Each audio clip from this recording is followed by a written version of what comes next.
Present by Amita films.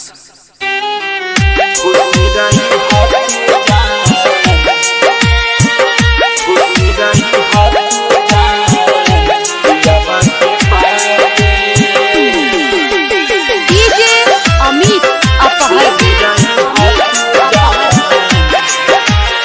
Music director Tarkeshwar राज। पागल बना के हमके मुआ के हो पागल बना के हमके मुआ के खुश रही हा तू जान पियाबा के पाके, खुश रही हा तू जान पियाबा के पाके। डीजे अमित अपहर, अमित अपहर, खुश रही हा तू जान पियाबा के पाके, खुश रही हा तू जान पियाबा के पाके।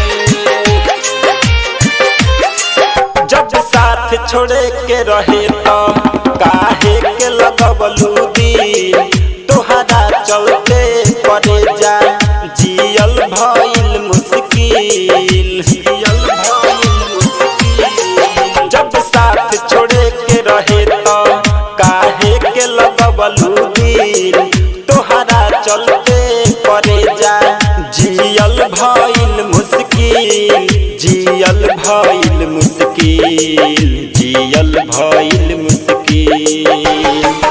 जहर पिया के हमके मुआ के खुश रही हा तू जान पियाबा के पाके, खुश रही हा तू जान पियाबा के पाके, खुश रही हा तू जान पियाबा के पाके। डीजे अमित अपहर, अमित अपहर,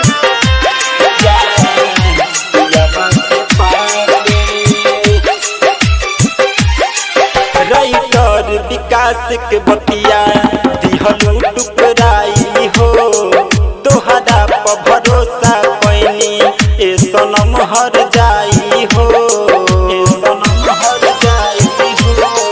राइटर विकास के बतिया दिहलू टुकराई हो, तोहरा पर भरोसा कोइनी ए सनम हर जाई हो, ए सनम हर जाई हो, ए सनम हर जाई हो।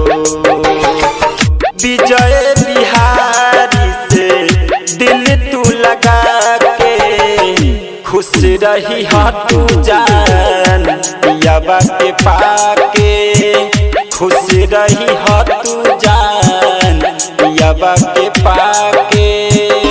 ओहो पागल बना के हमके मुआ के खुश रही हा तू जान पियाबा के पाके, खुश रही हा तू जान पियाबा के पाके।